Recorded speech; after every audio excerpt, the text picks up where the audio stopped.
Hi my செல்லக்குட்டீஸ், welcome back to our channel. And இன்றைக்கி நம்ம பார்க்க போகிற வீடியோ என்ன அப்படின்னா, சிந்தட்டிக் சாரீ வந்து எப்படி நீட்டாக வியர் பண்ணுறது அப்படின்னு சொல்லி பார்க்கலாம். ஏன்னா சிந்தட்டிக் சாரீங்கிறத விட நார்மலாக நம்ம சின்ன சின்ன ப்ளீட் எடுத்து சாரீ கட்டினோம் அப்படின்னா சைடில் வந்து நமக்கு ஒரு மாதிரி ஆடாக தெரியும். ஸோ அந்த மாதிரி தெரியாமல் எப்படி நீட்டாக சாரீ கட்டுறது அப்படின்னு சொல்லி பார்க்கலாம்.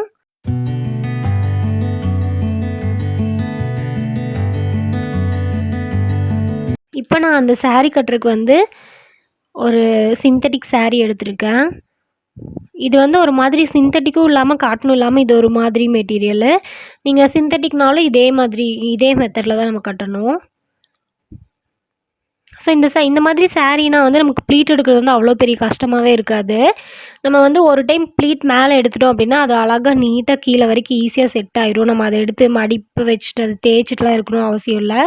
நமக்கு பின்னும் வந்து இதுக்கு ரொம்ப அதிகமாக தேவைப்படாது. நமக்கு கட்டவும் ரொம்ப கம்ஃபர்டபுளாக இருக்கும், லைட் வெயிட்டாக ஃபீல் ஆகும். நீங்களாம் கொஞ்சம் சப்பியாக இருக்கீங்க அப்படின்னா என்ன மாதிரி நீங்கள் சிந்தட்டிக் சூஸ் பண்ணுங்கள். அப்போ தான் நம்ம கொஞ்சமாவது ஒல்லியாக தெரியும். ஸோ இப்போ இந்த சாரீ கட்டுறதுக்கு வந்து நார்மலாக நம்ம எல்லா சாரியுமே வந்து ஹாஃப்லேருந்து இன்சர்ட் பண்ணுவோம் இல்லையா?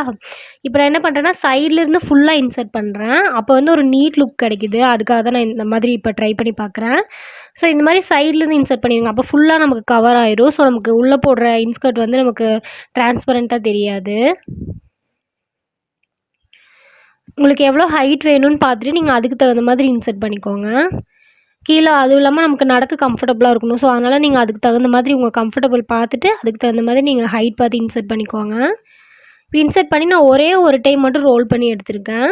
இப்போ நான் என்ன பண்ணுறேன் அப்படின்னா இது கொஞ்சம் ஸ்பேஸ் விட்டு முன்னாடி நான் கொஞ்சம் சாரீ அப்படியே விட்டுறேன். ஏன்னா நம்ம முன்னாடி ப்ளீட் எடுக்கணும் இல்லையா? அதுக்காக நம்ம அந்த மாதிரி விடாமல் சுற்றி ப்ளீட் எடுத்தோம் அப்படின்னா நமக்கு எடுக்க கொஞ்சம் அன்கம்ஃபர்டபுளாக இருக்கும். அதனால தான் நான் இப்படி பண்ணுறேன். ஸோ இப்போ இந்த பார்ட் வந்து நமக்கு ஃப்ரண்ட் ப்ளீட்காக நான் ஒரு குத்து மதிப்பாக விட்டுருக்கேன்.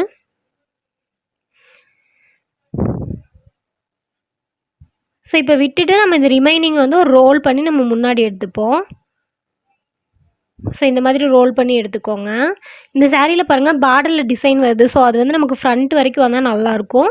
ஸோ நீங்கள் அதுக்கு தகுந்த மாதிரி வச்சு பார்த்து கூட நம்ம இதை கட்டிக்கலாம். இப்போ நான் என்ன பண்ணுறேன் அப்படின்னா உள்ளே வந்து ஒரு ப்ளூ கலரில் ஒரு பார்டர் இருக்குது. ஸோ அந்த சைஸ்க்கு மட்டும் நான் இப்போ மெஷர் பண்ணி எடுக்கிறேன். ஏன்னா நம்ம எப்போவுமே வந்து ஸ்டார்டிங்கில் என்ன சைஸில் எடுக்கிறோமோ அதை விட கொஞ்சம் பெருசாக தான் நமக்கு ப்ளீட் எப்போவுமே வரும். அதனால் நம்ம இந்த அளவுக்கு எடுத்தோம் அப்படின்னா இதை விட நமக்கு கொஞ்சம் பெருசாக வரும். ஸோ அதனால் நான் எடுக்கிறப்ப சின்னதாகவே எடுத்துக்கிறேன்.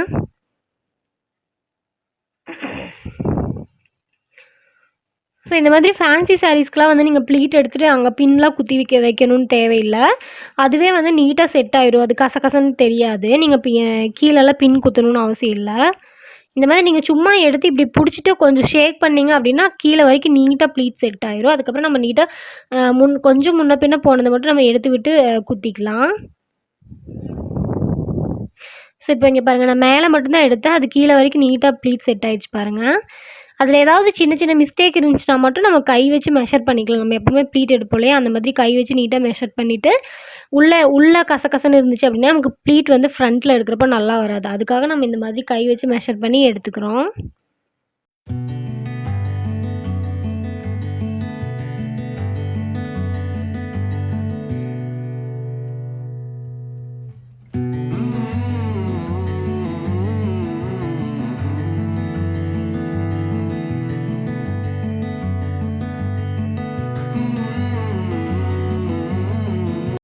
ஸோ உங்களுக்கு வந்து குட்டி ப்ளீட் எடுக்கிறீங்க அப்படின்னா சைடில் ஆடாக தெரியும் நிறைய பேருக்கு. ஏன் அந்த மாதிரி தெரியுது அப்படின்னா ஜாக்கெட் இருக்கு இல்லையா? ஜாக்கெட் ஸ்டிச் பண்ணுறப்போ நம்மளோட ஷோல்டர் வந்து கொஞ்சம் ப்ராடாக நீங்கள் ஸ்டிச் பண்ணிட்டீங்க அப்படின்னா ப்ளீட் வந்து நம்ம கொஞ்சம் தள்ளி குத்துவோம். அப்போ நமக்கு பார்க்கவும் லுக்கு நல்லாயிருக்கும். சைட்லேயும் வந்து நமக்கு ஆட தெரியாது. அதனால் உங்களுக்கு அந்த மாதிரி ப்ராப்ளம் இருக்குது அப்படின்னா நீங்கள் ஜாக்கெட்டோட ஷோல்டர் வந்து ரொம்ப க்ளோஸாக வைக்காமல் ஃப்ரண்ட் நெக்கை வந்து கொஞ்சம் அகலமாக வைங்க. அந்த மாதிரி வச்சிங்க அப்படின்னா உங்களுக்கு குட்டி ப்ளீட் எடுக்கிறவங்களுக்கு அழகாக இருக்கும் பார்க்க. சைட்லேயும் நமக்கு அசிங்கமாக தெரியாது. ஸோ இப்போ நான் போட்டிருக்கிற டாப்பே பாருங்கள், எனக்கு ஷோல்டர் வந்து நல்லா க்ளோஸ்டாக இருக்குது. ஸோ இந்த மாதிரி இருந்தால் சைடில் தெரிய நிறைய சான்ஸ் இருக்குது. கழுத்து வந்து நம்ம அகலமாக இந்த போட் நெக்லாம் எப்படி இருக்கும் அந்த மாதிரி வச்சிங்க அப்படின்னா என்ன சொல்கிறது, ப்ளீட் இந்த சைடு தள்ளி வந்துடுறனால நமக்கு சைடு வந்து அசிங்கமாக தெரியாது. ஸோ இப்போ நீங்கள் உங்களுக்கு பின்னாடி ஹைட் பார்த்துட்டு நான் இப்போ பின் குத்திட்டேன். பின் குத்துனதுக்கப்புறம் இதை நம்ம அப்படியே விட்டுட்டோம் அப்படின்னா ஃப்ரண்ட்டில் வந்து ப்ளீட் நீட்டாக வராது. அதனால் நம்ம பின் குத்துனதுக்கப்புறமும் கொஞ்சம் தூரம் ப்ளீட் எடுத்து செட் பண்ணி வச்சுக்கலாம். அப்போ தான் ஃப்ரண்ட்டில் ப்ளீட் எடுக்கிறப்ப நமக்கு கொஞ்சம் நீட்டாக வரும். இது காட்டன் சாரீ இல்ல. இது வெறும் சிந்தட்டிக் சாரீ தான். அதனால நீங்க சும்மா இந்த மாதிரி ப்ளீட் எடுத்து விட்டீங்கனாலே போதும். இப்படி போட்டு ரொம்ப தேய்ச்சுலாம் விடணும்னு அவசியம் இல்ல. இப்ப நான் இன்னர் ப்ளீட் எடுத்துக்கிறேன். இன்னர் ப்ளீட் எடுத்து பின்னாடி விட்டு எவ்வளோ டைட்டா இழுக்க முடியுமோ அந்த மாதிரி எடுத்துக்கிறேன். நீங்க வந்து இது எவ்வளோக்கு எவ்வளோ டைட்டா நீங்க இழுத்து முன்னாடி ப்ளீட் எடுக்கிறீங்களோ, அதுக்கு தகுந்த மாதிரி வந்து சாரீ ரொம்ப நேரத்துக்கு கலையாம நீட்டா இருக்கும். நமக்கு பார்க்கவும் லுக் நல்லாயிருக்கும். ஸோ இங்க பாருங்க. நான் பின்னாடி இழுக்க இழுக்க வந்து ஃப்ரண்ட்ல எனக்கு டைட் ஆகுது. ஸோ நான் அந்த துணிய வந்து விடவே இல்ல. அந்த துணிய இழுத்து புடிச்சுட்டே தான் நான் ஃப்ரண்ட் ப்ளீட் கரெக்ட் பண்றேன்.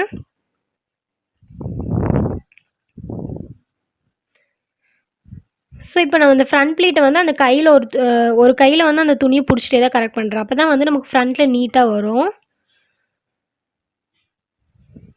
ஸோ இந்த மாதிரி உங்களுக்கு எங்க ஃப்ரண்ட்ல லூஸா இருக்கோ அந்த இடத்துல இப்படி இழுத்து விட்டுக்கோங்க. இப்போ நம்ம ஃப்ரண்ட்ல ப்ளீட் எடுக்க போறோம். இப்போ இவ்வளோ துணி நம்ம வந்து ஃப்ரண்ட்ல ப்ளீட் எடுக்க வச்சிருக்கோம் இல்லையா? ஸோ இதில் வந்து நம்ம க்ளோஸ்டாவே எடுங்க. ஸ்டார்ட்டிங்ல இருந்தே வந்து ஃபுல் ப்ளீட் எடுங்க. எடுத்துட்டு நம்ம லாஸ்ட்ல வந்து உள்ள 2 ப்ளீட்ட விட்டுருவோம். அதனால ஸ்டார்ட்டிங்ல இருந்தே எடுங்க. நெறைய ப்ளீட் வருதுன்னு நம்ம யோசிக்க தேவையில்ல. ஸோ ஃப்ரண்ட் ப்ளீட் எடுக்கிறப்ப வந்து நம்ம மேலே ப்ளீட் வைக்கிறோம் இல்லையா? அது மாதிரி 8 ப்ளீட் வேணும்னு சொல்லிட்டு ரொம்ப குட்டி குட்டியா எடுக்காதீங்க. அது ஒரு மாதிரி நமக்கு ஆடா தெரியும். நம்ம சாரியும் வந்து பாதி தான் கவர் ஆகுது இல்லையா? அதனால ஃப்ரண்ட் ப்ளீட் வந்து கொஞ்சம் அகலமா எடுத்தா தான் எப்பவுமே லுக் நல்லாயிருக்கும். இப்ப நான் என்ன பண்றேன் அப்டின்னா, இப்ப இதுல வந்து ஒரு 7 ப்ளீட் இருக்கு. இதுல நான் உள்ள இன்னர் ப்ளீட்டையும் விட்டுறேன். வெளிய ப்ளீட்டையும் நான் விட்டுட்டேன். விட்டுட்டு இப்ப வந்து நம்ம 4 ப்ளீட் தான் ஃப்ரண்ட்ல இருக்கு. இப்ப இன்னர் ப்ளீட்ட வந்து அப்படியே விட்டுருங்க. அத எடுத்து நீங்க இன்ஸ்கர்ட்ல இன்சர்ட் பண்ணக்கூடாது. அப்படி பண்ணோம் அப்படின்னா, நமக்கு லாஸ்ட்ல சைட்ல வந்து நீட்டா வராது. அதனால அது எதையுமே பண்ணாம அப்படியே உள்ள விட்டுட்டு, இந்த 4 ப்ளீட்ட மட்டும் இப்ப நீங்க கரெக்ட் பண்ணிக்கோங்க.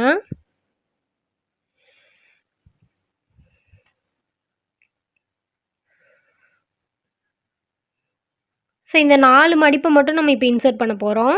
இப்ப நம்ம உள்ள விட்டோம் இல்லையா? இந்த சைடு துணி லூஸா தெரியுது பார்த்தீங்களா? இத வந்து நம்ம இன்சர்ட் பண்ணவே இல்ல. அப்படியே விட்டுருக்கோம். இப்ப நம்ம இத கரெக்ட் பண்ணலாம். இதுக்கு என்ன பண்ணணும் அப்டின்னா, ரைட் சைடுல நம்ம அந்த துணி ஹோல் இருக்கு இல்லையா? நம்ம ஒரு ப்ளீட் விட்டனால அந்த இடத்துல லூஸ் கிடைக்கும். ஸோ அந்த இடத்துல விட்டு நம்ம இந்த சைடு இருக்க லெஃப்ட் சைடுல இருக்க துணிய வந்து நீங்க இழுத்தீங்க அப்டின்னா, சைடுல இருக்க பார்ட் வந்து நல்லா நமக்கு டைட் ஆயி ஸ்ட்ரக்சரா கிடைக்கும். ஸோ அதனால நீங்க உள்ள அந்த துணிய இழுத்து புடிச்சுட்டே சைடுல கரெக்ட் பண்ணுங்க. ஸோ இங்க பாருங்க. ஸோ நீங்க அத இழுத்து புடிக்க புடிக்க நமக்கு வந்து டைட் ஆகும் சைடுல. அப்ப நீட்டா பெர்ஃபெக்ட்டா இருக்கும். ஸோ இப்படி இழுத்து புடிச்சுட்டே இந்த ப்ளீட்ட கரெக்ட் பண்ணி விடுங்க. கரெக்ட் பண்ணிட்டு அத எடுத்து டைட்டா இன்சர்ட் பண்ணிருங்க.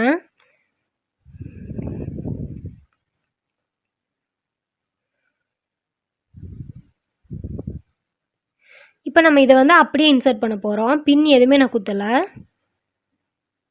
இப்ப நம்ம இந்த எக்ஸ்ட்ரா இருக்க பார்ட்ட வந்து உள்ள கொஞ்சம் தள்ளி இன்சர்ட் பண்ணிக்கோங்க. சைடுல இன்சர்ட் பண்ணாதீங்க. உள்ள தள்ளி இன்சர்ட் பண்ணிட்டோம் அப்படின்னா, சாரியோட ப்ளீட் வந்து நமக்கு மறைச்சிடும். அதனால நமக்கு அது ஆடா தெரியாது. இப்ப நம்ம இந்த ஃப்ரண்ட்லயும், சைடுல இருக்க ப்ளீட்டையும் கொஞ்சமா அட்ஜஸ்ட் பண்ணிக்கலாம்.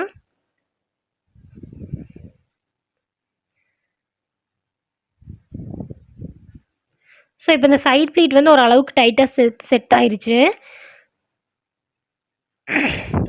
அதுக்கப்புறமா நம்ம ஃப்ரண்ட்ல இருக்கிறது கரெக்ட்டா இருக்கா அப்படின்னு சொல்லி பார்த்துட்டு நீங்க பின் பண்ணிக்கோங்க.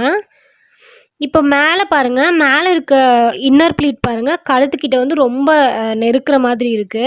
ஸோ அதுக்கு நான் என்ன பண்றேன் அப்படின்னா, மேல இருந்து ஒரு 2 ப்ளீட்டோ, ஒரு 3 ப்ளீட்டோ மட்டும் எடுத்துக்கோங்க. வெளிய இருக்க ப்ளீட்ட வந்து அப்படியே கொஞ்சம் தள்ளி விட்டுருங்க. தள்ளி விட்டுட்டு அந்த 3 ப்ளீட்ட மட்டும் நல்லா உள்ள தள்ளி பின் குத்திக்கோங்க. ஸோ இப்ப நான் குத்துறேன் இல்லையா? இந்த மாதிரி பின் குத்திக்கோங்க. இப்படி குத்திட்டு நமக்கு வெளிய இருக்க 3 ப்ளீட் இருக்கு இல்லையா? அந்த ப்ளீட்ட வச்சு நம்ம அந்த பின்ன மறைச்சிட்டோம் அப்படின்னா, நமக்கு பின் குத்துன மாதிரியே தெரியாது. பார்க்கவும் வந்து நமக்கு அந்த இடத்துல கழுத்துல போய் நெசுக்குற மாதிரி இருக்காது.